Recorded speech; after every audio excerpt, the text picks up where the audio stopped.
출애굽기 30장에 있는 말씀입니다.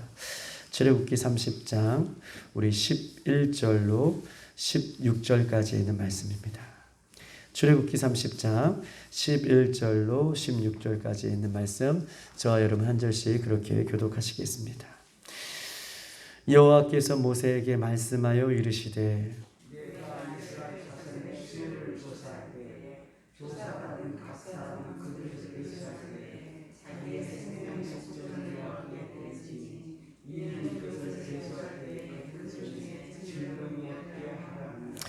무릇 계수 중에 드리는 자마다 성수의 세겔로 반 세겔을 낼지니 한 세겔은 20게레라 그 반 세겔을 여호와께 드릴지며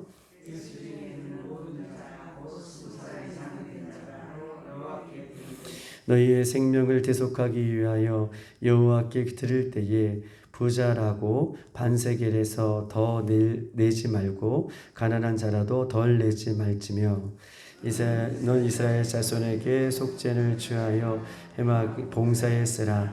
이것이 여호와 앞에서 이스라엘 자손이 기념이 되어서 너희의 생명을 대속하리라. 아멘. 오늘은 이 회막 봉사에 쓰는 속전이라고 이제 타이틀이 되어 있고, 오늘 12절이 주요 말씀인데요. 내가 이스라엘 자손의 수요를 조사할 때에 조사받는 각 사람은 그들의 계수할 때에 자기의 생명의 속전, 이것이 오늘 본문이 우리에게 주시는 말씀의 가장 핵심적인 단어이죠. 자기의 생명의 속전을 여호와께 드릴지니 이는 그들의 계수할 때에 그들 중에 질병이 없게 하려 함이라 라고 얘기하면서 생명의 값, 속전에 대한 말씀이 오늘 본문의 말씀인 것입니다. 우리가 이 기도하는 것은 늘 강조해도 우리가 중요하다라고 생각할 수 있는 이유는, 기도는 기도하지 않으면 어저께도 말씀드렸듯이 아무 일도 일어나지 않기 때문에 기도를 강조해도 우리가 아깝지 않은 단어다라고 얘기할 수 있는 것입니다. 기도는 기도하지 않으면 어떠한 일도 우리에게 일어나지 않는 것입니다. 이 사실을 정확하게 알기 때문에 우리는 기도를 우리가 함으로 이 새벽을 깨워 하나님 앞에 더욱더 서기를 우리가 사모하는 우리 교회가 되기를 소망합니다. 만약에 우리가 기도하지 않고 무엇인가가 잘 되고 기도하지 않는데도 우리가 승승장구한다면 우리는 때로는 착각에 빠지기도 하고 우리에 빠질 수도 있습니다. 왜냐하면 기도하지 않는데 내가 잘 되고 기도하지 않는데 무엇인가가 형통하게 된다면 내가 무엇인가 잘해서 이렇게 노력한 결과가 나에게 주어졌구나 라고 사람은 생각하기 때문에, 사람은 착각하기 때문에 우리는 늘 끊임없이 하나님 앞에 기도할 수밖에 없는 우리들의 모습을 이야기하고 있는 것이죠. 하나님은요, 하나님의 방법은 우리가 노력해서 무엇인가를 우리에게 주시는 것, 이것도 하나님의 방법일 수 있지만, 그러나 하나님의 방법은 우리가 가장 먼저 하나님 앞에 기도함으로, 기도하는 사람이 그 기도함으로 변화가 이루어지고 변화를 이루어졌던 사람에게 하나님은 응답하시는 순서로 이렇게 우리에게 주기를 원하세요.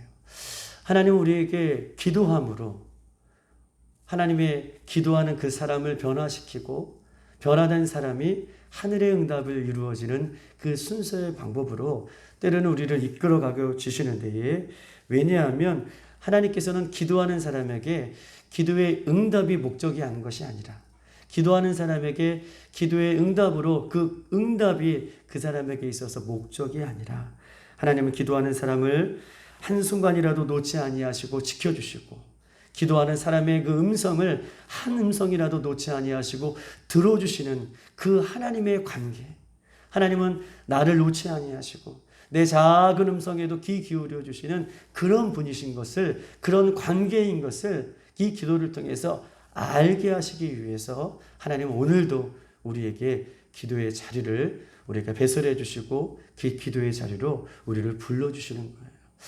하나님은요, 기도의 응답이 목적이 아닌 것이 아니라 하나님은 너와 나의 관계가 무엇이냐, 나는 너희 하나님 되고 너희는 내 백성이 되겠다 라고 하는 이 하나님의 관계를 이루시기 위해서 오늘도 우리를 기도의 자리로 불러주고 계시는 것입니다. 어떤 순간에도 항상 예수님은 우리의 예수님이 되고 우리는 예수님의 자녀라는 이 관계의 중요성을 알기 위해서 우리를 기도의 자리로 불러주신 것입니다. 왜 기도가 중요합니까? 기도가 끊어지면 그때부터 내 의지와 기도가 끊어지면 그때부터 내 욕심과 그때부터 내가 살아나기 시작하는 거예요. 기도가 끊어지면 그때부터 내 욕심과 내 의지와 내가 살아나고 내 육신이 살아나는 것입니다. 그러므로 우리는 쉬지 말고 예수님의 이름을 부르며 기도해야 됩니다. 왜냐하면 내 삶 속에서 내 의지가 아니라 하나님의 말씀대로 살아가기 위해서는 우리가 늘 쉼 없이 하나님의 이름을 부르며 예수님의 이름을 부르며 우리가 기도의 자리로 나올 수밖에 없음을 우리가 기억하면서 오늘 새벽에도 기도할 때에 내 의지가 살아나는 것이 아니라 하나님의 말씀이 역사되어서 하나님의 말씀대로 살아나는 그런 귀한 시간이 되기를 주님의 이름으로 축복합니다. 우리 다시 한번 12절에 있는 말씀을 한번 보겠습니다. 12절 다 같이 한번 읽어볼게요. 시작. 내가 이스라엘 자손의 수요를 조사할 때에 조사받는 각 사람은 그들의 계수할 때에 자기의 생명의 속전을 여호와께 드릴지니 이는 그들을 계수할 때에 그들 중에 질병이 없게 하려 함이라. 아멘.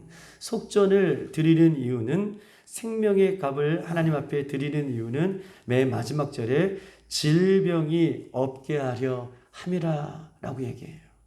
속전을 드리는 이유 중에서 그 이유를 하나님께서는 오늘 밝히고 있는데 질병이 없게 하려 함이라 라고 얘기하고 있습니다. 이 질병은 무엇입니까? 질병은 우리가 말하는 이 단어가 말하는 질병일 수도 있지만 이 질병은 그런 질병이 아니라 하나님의 심판을 얘기하는 거예요. 하나님의 심판을 이야기하면서 그것을 질병이라고 표현하고 있는 것입니다. 생명의 속전을 하나님 앞에 드림으로 하나님의 어떻게 해요? 심판이 면하지게 된다라고 하는 의미가 이 본문 속에 담겨져 있으면서 이스라엘 백성들을 그 수요대로 조사하라고 말씀을 하고 있는 것입니다. 이스라엘 자손의 수요를 조사할 때에 조사받는 모든 사람은 생명의 속전을 드리라 라고 이야기하고 있는 것입니다. 여러분, 성경에는 인구 조사에 대한 부분들이 한 두 가지 정도로 우리가 종합해서 이야기할 수 있어요. 인구 조사. 오늘 그의 수요대로 이스라엘 자손의 수요를 조사하고 그 수요대로 생명의 속전을 드리라 라고 12절에 이야기했던 것처럼 이스라엘 백성들 가운데 인구 조사는 두 가지 측면이 있는데 하나는 세금을 걷기 위해서 인구 조사를 했고 또 한 가지는 우리가 잘 알고 있듯이 전쟁에서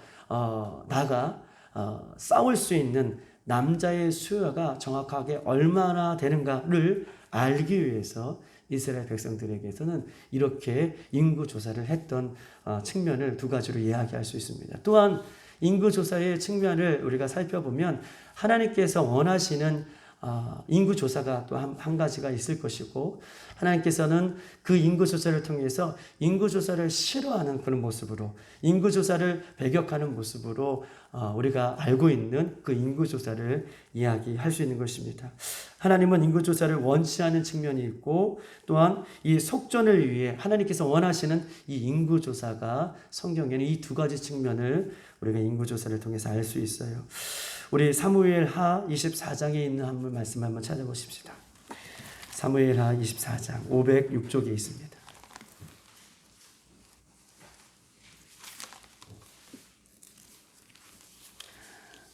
24장 우리 1절에 있는 말씀 보시겠습니다.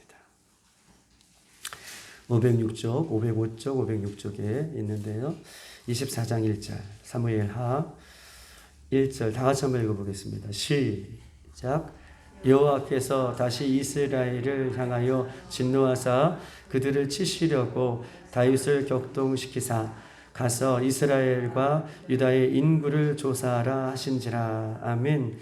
오늘 사무엘하 24장은 인구 조사에 대한 말씀인데 1절에 여호와께서 다시 이스라엘을 향하여 진노하사 이스라엘 백성들이 하나님 앞에 진노를 받을 수밖에 없는, 심판을 받을 수밖에 없는 어떤 죄를 지금 지은 상태예요. 그래서 하나님께서 이스라엘을 보시고 지금 진노하셨다라고 말씀하고 계십니다. 그래서 하나님께서는 그들을 치시려고 다윗을 격동시키사 가서 이스라엘과 유다의 인구를 조사하라 하신지라. 이스라엘 백성들이 하나님 앞에 심판을 받을 어떤 죄가 있어서 하나님께서는 이 다윗의 마음을 격동시키사 가서 이스라엘의 인구를 조사하라라고 말씀하고 있는 것입니다.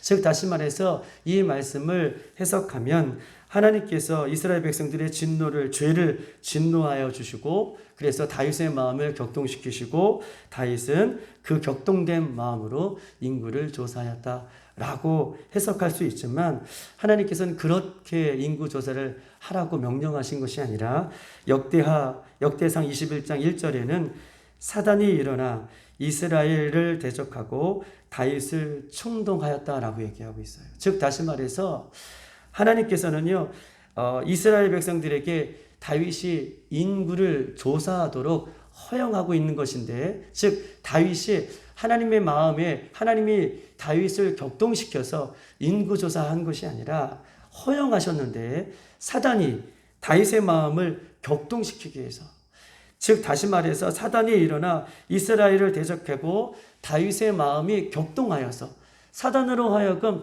다윗의 마음이 격동하여서 하나님께서는 다윗이 인구조사를 하도록 그의 마음을 그렇게 허용하셨다라고 하는 표현으로 우리가 해석하면 참 좋은 해석이라고 얘기할 수 있어요. 하나님의 심판을 받아야 되는 이스라엘 백성이 하나님의 심판 가운데 놓여졌고 하나님이 이 다윗의 마음을 격동시켜서 다윗이 이 격동된 마음으로 인구조사하는 것이 아니라 하나님은 사단이 다윗의 마음을 격동하는 그 마음을 그대로 허용하고 그 허용된 사단에게 허용된 마음으로 다윗은 인구를 조사한 것을 그렇게 이야기하고 있는 것입니다. 사단의 마음 가운데 미혹한 다윗의 마음을 그대로 허용하였다. 이것을요 신학적인 용어로 허용적 작정이라고 얘기해요. 하나님께서 허용하는 허용적 작정, 그대로 내버려 두심이라고 하는 말들로 우리가 해석할 수 있는 것입니다. 사람이 죄의 유혹을 받을 때에 하나님께서는 보세요. 사람이 죄의 유혹을 받을 때에 하나님께서는 죄를 짓지 못하도록 그 사람들을 막을 수도 있지만 사람들이 죄를 지을 때에 그 죄를 지을 게 그 장소에 그냥 허용하실 때가 있어요. 하나님께서는요 죄를 막아주시기도 하시지만 죄를 선택하여 죄를 짓는 하나님의 백성들을 때로는 허용해 주실 때가 있어요. 즉 허용해 주셔서 허용하셔서 그냥 내버려 두셔서 죄를 짓는다면 그 죄를 짓는 순간은 그 사람은 그 시간에 벌을 받고 있는 것이고 그 죄를 지음으로 그는 심판을 받고 있는 거예요. 왜냐하면 하나님께서 죄를 짓도록 허용하고 계시기 때문에 그것이 심판을 이미 받는 것이고 심판의 죄를 벌을 받고 있는 것이다. 하나님께서 막아주시면 이 죄를 짓지 않게도 하실 수 있지만 죄를 허용해 주실 때에는 이미 죄를 지음으로 그가 벌을 받고 있고 심판을 받고 있는 것이다. 이것이 작정된 허용이다라고 이야기할 수 있는 것입니다. 이렇게 다윗은 이 사단의 미혹에 넘어가서 인구조사를 하게 됩니다. 다윗은 여러 전쟁을 통해서 한 가지를 알고 있었어요. 뭘 알고 있었냐면 전쟁은 누구에게 속한 것이다? 맞아요. 하나님 앞에 속한 것이다를 알고 있어요. 전쟁을 치를 때마다 이스라엘 백성들 가운데에는 전쟁에 이길 수 있는 힘이 아무도 없었어요. 또한 다윗 역시 그런 힘을 가질 수 있는 사람의 역할이 안 되었어요. 그럼에도 불구하고 그들이 하나님의 이름을 앞세워서 전쟁에 나갈 때마다 전쟁에서 승승장구합니다. 왜냐하면 전쟁이 자기에게 있는 것이 아니라 이스라엘 백성들이 잘해서 전쟁에서 승리한 것이 아니라 전쟁은 하나님 앞에 속해 있다는 것을 이미 다윗은 알고 있음에도 불구하고 다윗은 인구조사를 합니다. 인구조사를 통해서 자신의 업적이 드러나게 되는 것이고요. 인구조사를 통해서 자신의 명예심이 저절로 드러나게 된 이 모습을 하나님께서는 악하게 보시는 거예요. 하나님을 의지한다고 하면서도 현실에서는 하나님보다는 다른 것을 의지하는 것. 우리도 예수님을 믿는다고 얘기하면서도 예수님을 전적으로 믿는 것이 아니라 다른 것들을 믿고 의지하는 그런 모습들이 우리 가운데도 있을 수 있는 것이죠. 하나님이 이루어지시다라고, 하나님께서 다 이루어졌습니다 라고 말을 하면서도 실제로는 하나님이 아닌 내가 열심히 노력해서, 내가 열심히 무엇인가를 해서 이루었다라고 하는 이 속된 마음이 우리에게 얼마든지 다윗처럼 있을 수 있음을 그렇게 이야기하면서 이 모습을 하나님께서는 악하게 보시고 오늘 본문 30장에도 전염병, 질병을 없게 하리라 라고 말씀해 주셨는데, 다윗의 이런 악한 모습을 보면서 오늘 24장에는 어떻게 써 있냐면 하루에가 아니죠. 이 이스라엘 백성들이 7만 명이 죽는 그런 안타까운, 전염병으로 7만 명이 좀 하나님의 심판이 임하는 그런 안타까운 결과를 보게 되는 것을 성경을 이야기하면서 하나님은 인구조사를 원하지 않는 측면을 지금 여러분들에게 말씀드렸어요. 또 한 가지 하나님께서는요, 두 가지 측면 중에 한 가지는요, 속전을 위해서 인구조사를 해라 라고 오늘 출애굽기 30장에는 이야기하고 있는 것입니다. 12절에 자기의 생명의 속전을 하나님 앞에 드려라. 인구조사를 위해 인구조사를 하고 자기의 생명의 값으로 하나님 앞에 속전을 드리라 라고 이야기합니다. 자신의 죄의 값을 지불해라. 속전은요, 생명의 값은요, 자신의 죄의 값을 지불해라 라고 하는 말씀인 것입니다. 대상은 누구입니까? 한번 14절을 읽어보십시다. 생명의 값을 지불해라 라고 말씀해 주시는 그 대상을 12절, 14절 시작. 계수 중에 드리는 모든 자, 곧 20살 이상 된 자가 여호와께 드리되. 아멘. 이스라엘 백성들 중에 20살 이상이 된 모든 자예요. 모든 자가 각자 하나님 앞에 이 속전, 생명의 값을 드리라 라고 말씀하고 계십니다. 그 이유는 아까도 말씀드렸듯이 12절 질병이 없게 하리라. 하나님의 심판이 임하지 않게 하기 위해서 하나님은 속전을 20세 이상 모든 사람이 각자 드리라고 이야기하고 있습니다. 이것을 여러분 보십시다. 이것을 오늘 말씀을 종합해 보면 이런 것이에요. 모든 이스라엘 죄인들은 이 죄의 값을 위해 하나님 앞에 생명의 속전을 반드시 드리면 하나님께서 이 속전을 받으시고 이스라엘 백성들에게 전염병 심판을 내리지 않게 하겠다. 이렇게 말씀해 주시고, 반대로 속전을 지불하지 아니하면, 죄의 값을 지불하지 아니하면 하나님께서 심판을 내리시겠다라고 하는 말씀으로 종합해 볼 수 있는 거예요. 자기의 죄의 값을 내라. 그러면 하나님의 심판을 임하지 않을 것이고, 심판에 임하는 사람들은 자신의 죄의 값을 내지 않는 사람은 하나님으로부터 심판을 받을 것이다. 여러분, 이 말씀을 우리가 한번 종합해보고 떠올리면 한 가지 우리가 떠올리는 인물이 하나 있습니다. 죄의 값을 내어라. 그러면 하나님의 심판을 면하겠다라고 하면서 우리는 이 말씀 가운데에 우리를 위해 죄의 값을 치러주신 예수님을 오늘 이 말씀 속에서 발견할 수 있어야 되는 것입니다. 예수 그리스도께서 우리의 죄의 값을 위해 속전이 되어주신 이 말씀을 오늘 본문을 하기 위해서 이렇게 장황하게 오늘 이야기를 우리에게 말씀하고 있는 것입니다. 우리의 죄를 오늘 한번 12절을 보십시다. 다시요. 내가 이스라엘 자손의 수요를 조사할 때에 조사받는 사람은 그들의 계수할 때에 자기의 생명의 속전을 여호와께 드릴지니 이는 그들의 계수할 때에 그들 중에 질병이 없게 하려 함이라 라고 얘기하면서 15절에 너희의 생명을 뭐하기 위해서요? 대속하기 위하여. 너희의 생명을 대속하기 위하여 여호와 앞에 반세계를 드려라 라고 본문은 이야기하고 있는 것입니다. 대속하기 위하여. 우리의 죄를 예수님께서 대속해 주셨잖아요. 대속하기 위하여 반세계를 드리라. 속전이라는 말은 히브리 말로 이런 말이 있습니다. 코페르라라고 하는 말이 있는데, 코페르. 여러분, 코페르라는 말은 어서 많이 들어보셨죠? 코페르라는 말은 우리 창세기 6장 9절에 하나님께서 노아의 방주를 다 만드시고 그 안을 뭐로 칠하셨죠? 그 안을 역청으로. 하나님께서는 칠하십니다. 역청으로 바르신 이유는요, 밖에 있는 물이 그 방주 안으로 들어오지 않도록 어떻게 해요? 이 코페르라고 하는 역청을 칠하십니다. 역청을 덮어주셔요. 코페르라는 말은 덮다라고 하는 말의 의미가 있습니다. 덮다. 역청으로 이 온 방주를 덮는 것처럼 코페르라는 말은 덮다라는 말이 있습니다. 즉 다시 안에서 방주 안에 역청으로 덮지 아니하면 방주 안에 있는 생명은 보존할 수 없는 것처럼 우리의 죄를 예수님께서 십자가의 은혜로 덮어주시 아니하신다면 우리의 죄의 문제를 해결할 수 없는 것을 성경은 이야기하고 있어요. 예수님께서 십자가의 죄로, 십자가의 그 피로 우리의 죄를 덮어주시지 않으신다면, 우리의 보혈로, 예수님의 보혈로 덮어주시지 않는다면 우리의 죄는 해결할 수 없음을 이야기하면서 그 죄를 덮어주시다라고 하는 말로, 오늘 속전 코페르라고 하는 말로 이렇게 우리에게 말씀하고 있는 것입니다.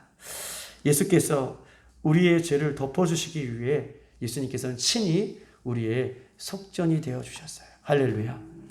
예수님께서는요, 우리의 죄의 값을 치르기 위해 친히 예수님께서는 우리의 죄값이 되신 속전이 되어주셨습니다.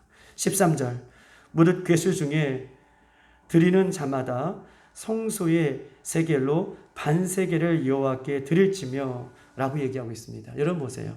하나님께서는요, 각자 20세 넘는 모든 이스라엘 백성들이 반세겔을 드려라 라고 말씀하고 계셔요. 반세겔이 얼마인지에 대해서는 우리 출애굽기 30장에는 이야기하고 있지 않지만 15절에는 이렇게 써 있습니다. 15절, 부자라도 반세겔을 드리고 또 가난한 자라도 반세겔을 낼 정도의 금액이에요. 부자라도 더 많이 드리지 말고 반세겔을 드리고, 가난한 자라도 덜 드리지 말고 반세겔을 드려라 라고 하는 말을 쓰여 있는 것처럼 어떤 사람이라도 누구도 어떻게 해요? 반세겔 정도는 드릴 수 있는 금액인 것을 성경은 이야기하고 있어요. 어떤 많은 금액보다 적은 금액이 아니라 누구라도 반세겔 정도는 드릴 수 있는 금액이다 라고 얘기하면서 부자라도 더 내지 말고 가난한 자라도 덜 내지 않는 금액이다 라고 성경은 이야기하고 있는 것입니다. 예수님은 예수님 시대에 이 성전세, 생명의 값, 속전은, 구약에는 속전이라고 얘기하였지만 예수님 당시에는 성전세라고 이 세계를 이야기하고 있어요. 성전세. 우리 한번 찾아보십시다. 마태복음 17장에 있는 말씀 한번 찾아보십시다.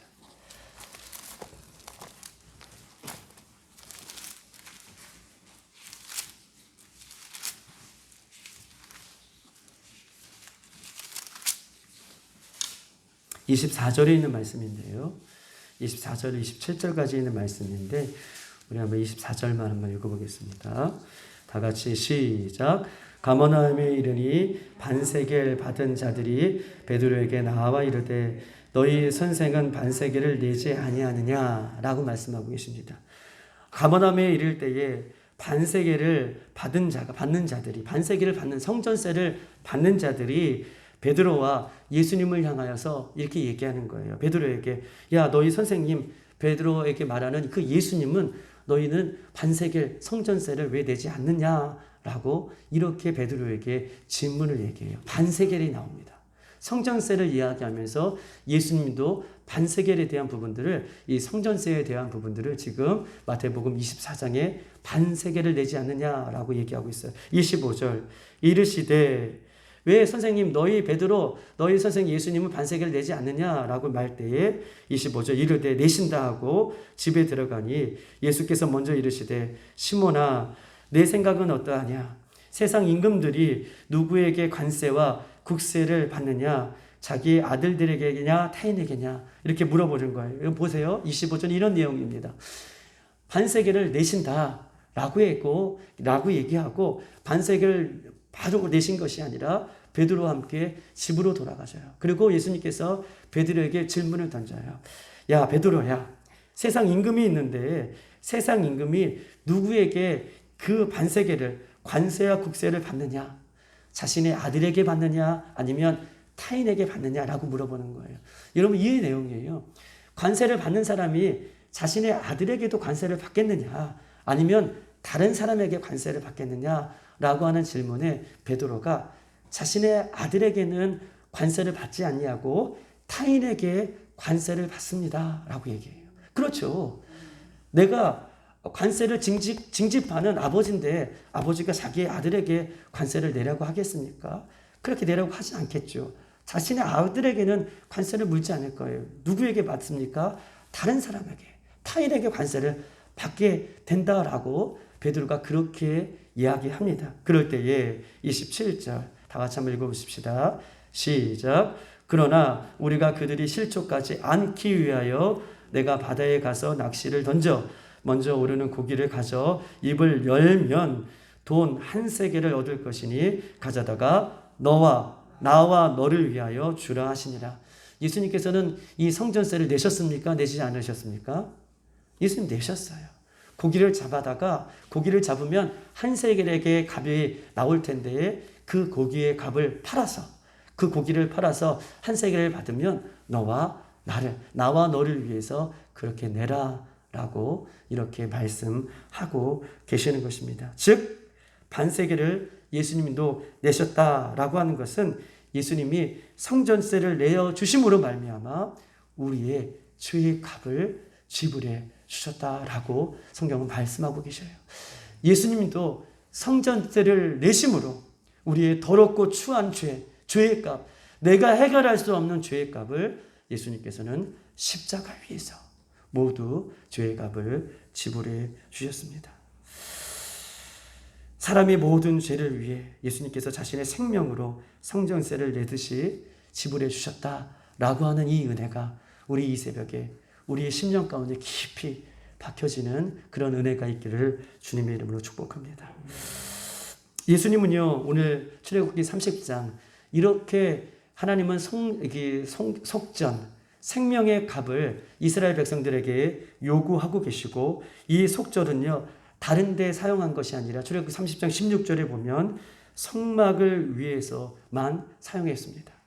즉 회막에서만 이 속전이 사용하도록 하나님께서는 이 속전에 대한 부분들을 허락하신 거예요. 성막, 회막에서만 살리는 것. 성막, 회막은 어떤 뜻이 있습니까?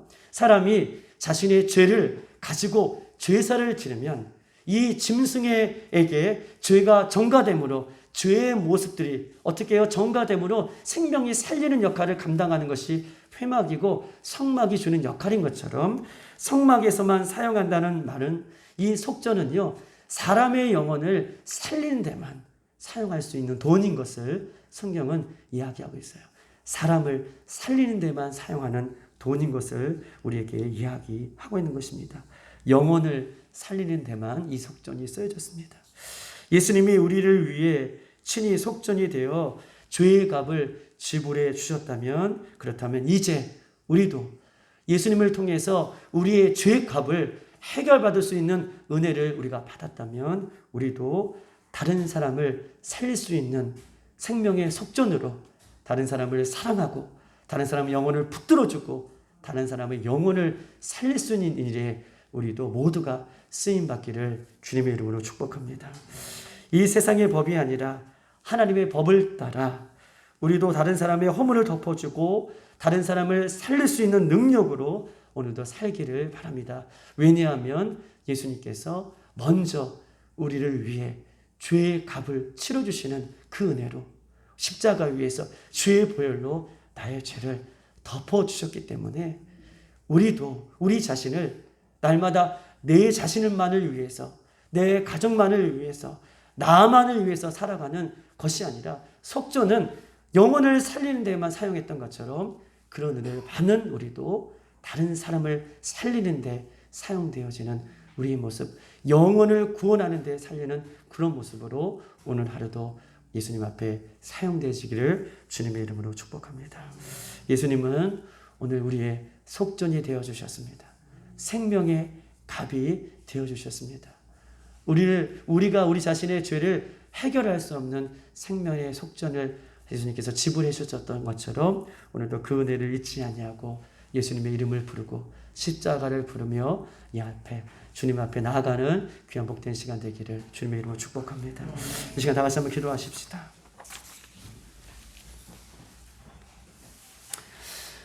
예수님, 오늘 이 시간에도 기도할 때에 우리의 더러운 죄를 인간은 해결할 수 없지만 그러나 예수님께서 십자가에 친히 속전이 되어 주셔서 생명의 갑이 되어 주셔서 우리를 하나님의 백성으로 예수님을 믿는 거룩한 신부로 살게 해 주셨습니다.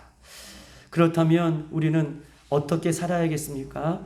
내 뜻과 내 방법으로 살아가는 것이 아니라 오늘 하나님의 뜻과 방법으로 나도 다른 사람을 살릴 수 있는 속전으로 다른 영혼들의 허물을 덮어줄 수 있는 예수님의 사랑으로 그렇게 살기를 원하오니 예수님 그렇게 죄의 값을 치를 수 있는 이 하루가 될 수 있도록 그렇게 넉넉한 삶을 예수님의 사랑의 삶을 살아갈 수 있도록 인도해달라고 이 시간 주여 한번 물고 기도하겠습니다.